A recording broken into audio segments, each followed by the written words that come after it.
Hi Year 3, welcome to your maths video for Wednesday the 25th of November. So this is a video for you if you've got the Year 3 maths booklet. If you've got the Year 2 one, just go back onto the YouTube and you'll be able to find the right video for you today.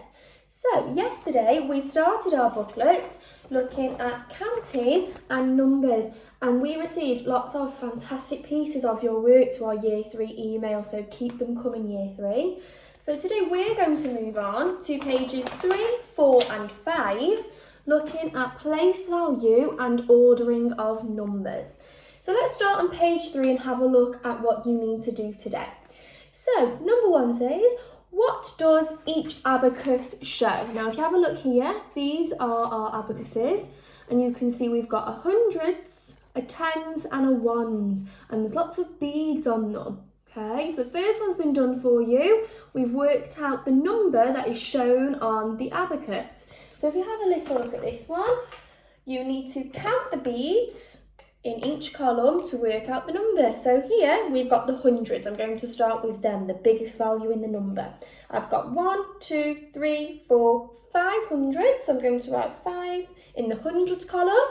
Moving on to my tens column, I've got 1, 2, 3 tens with 30. And moving on to my ones column, 1, 2, 3, 4 ones. So the number shown on that abacus is 534. So make sure you count the beads and place them in the correct place value column. Okay. So number 2 is asking you, how many does the digit 4 stand for in? And you've got 4 numbers here.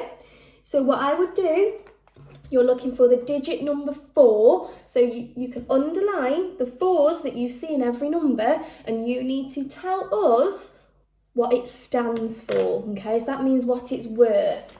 So if you have a look at this one here, if I had the number 242, first of all, I'm going to get my pencil and find the digit 4. Okay, that's 4. Ooh, I can see it there in the tens column. And I know that's worth 4 tens, so the digit 4 must be worth 40, okay? So make sure you're using your hundreds, your tens and your ones to help you.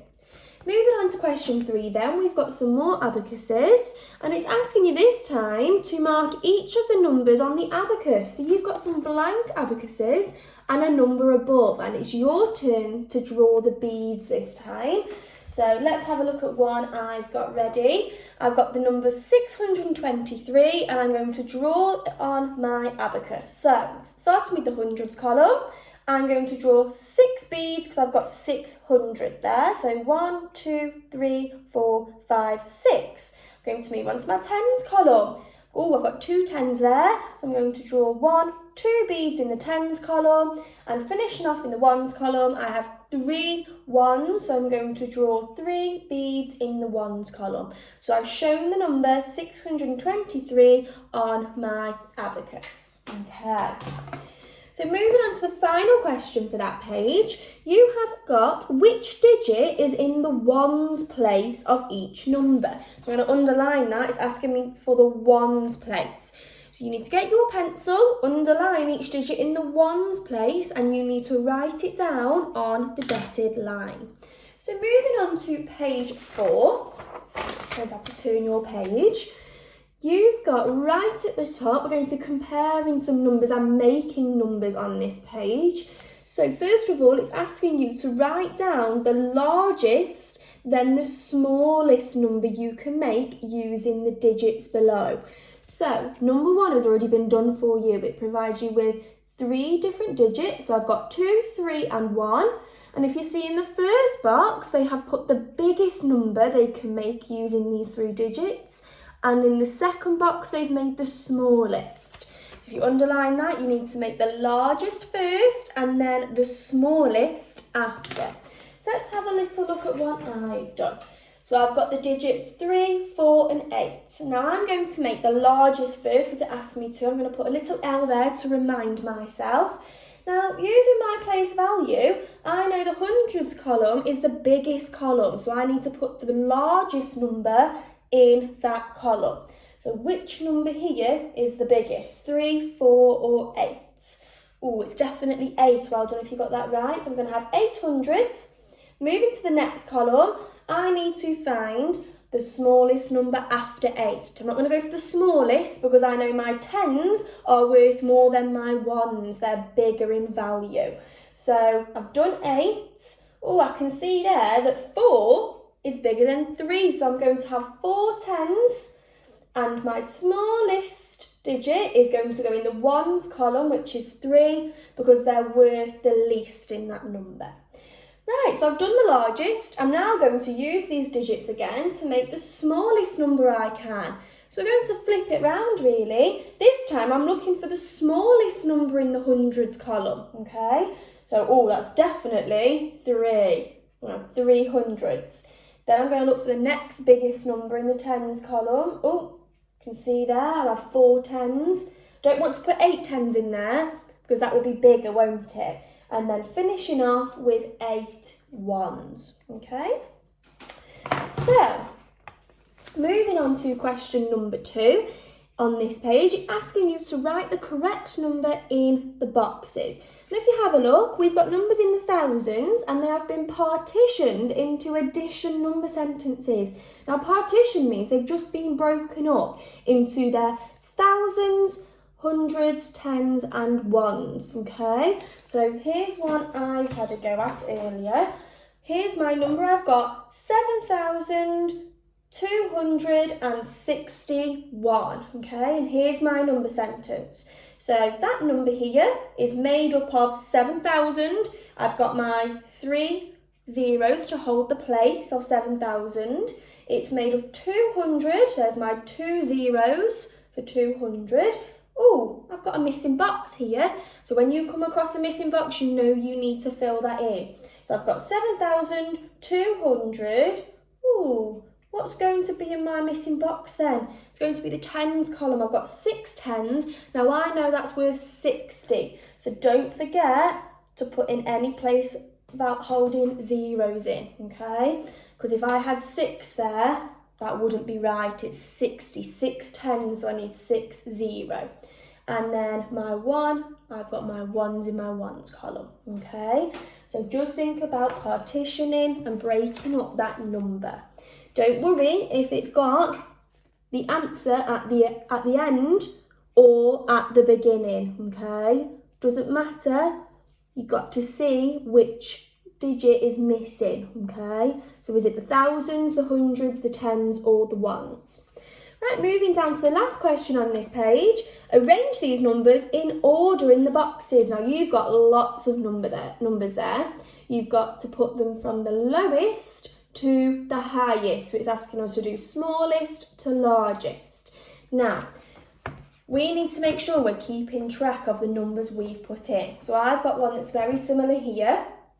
I'm going to start off with the lowest. So I'm going to start off in the place value column of the hundreds. I'm going to compare my hundreds. So I've got, 100 there. I've got 200 there. So I know 100 is smaller than 200. So that one's definitely not going to come first. I've got another 100 there and another 100 there. Okay, so I'm looking at the 3 numbers that have got the 100 in them. Now, because they've all got the same amount of hundreds there, I'm going to go to the tens column. I've got 4 tens there. This number's got 4 tens, but this number has 8 tens, so I know that can't come first because it's bigger than these 2 numbers. Remember, we're looking for the smallest, the lowest number first. So I'm going to continue to the ones now and compare the ones between these 2 numbers. I've got 2 ones here and 3 ones here. And I know that 2 ones is smaller than 3 ones. So I'm going to put 142 first and cross it off because I have done that. I don't want to repeat it. And then I know 143 will come next. Now remember, we found 3 numbers with 100 in them. These 2 have 200. So we know that 182 must come next. So now I just need to compare these 2 numbers to find out which one is the highest and this one that I'm going to do next. So I've got 200 and 200. They're the same, so I'm going to go to the tens column. I've got no tens in this number but one 10 in that number. So I know this number is the highest, it's the biggest. So I'm going to put this one first because it's got no 10s in the tens column. And finishing off, I'm going to put 216 in the highest number box, okay? So make sure you're keeping track of the numbers you've put in by ticking them off. Okay, now today there are 3 pages of place value and ordering. You just need to try and do the first 2 pages, which were pages 3 and 4. But if you want to set yourself a challenge, you can have a go at page 5. Okay, so read the questions carefully. There are some order in there, and also we've got our greater than and less than signs. So remember, these are like our hungry crocodile teeth. Hungry crocodiles like to eat the biggest thing, so the biggest number will be eaten, okay? So here I've got 623, 625. I'm going to start with my hundreds because that's the biggest place value column in these numbers. They've both got 6 in the hundreds column, so I'm going to move to the tens. Oh, they both got 2 10s as well. So I'm going to move to the ones. I've got 3 ones and I've got 5 ones. Oh, I know that 5 ones are bigger than 3 ones. So I'm going to do my greater than sign, eating 625 because that's the biggest number. So I've put it open to 625. So good luck today. Make sure you're reading the questions carefully and let's see if you can get onto the challenge. Bye.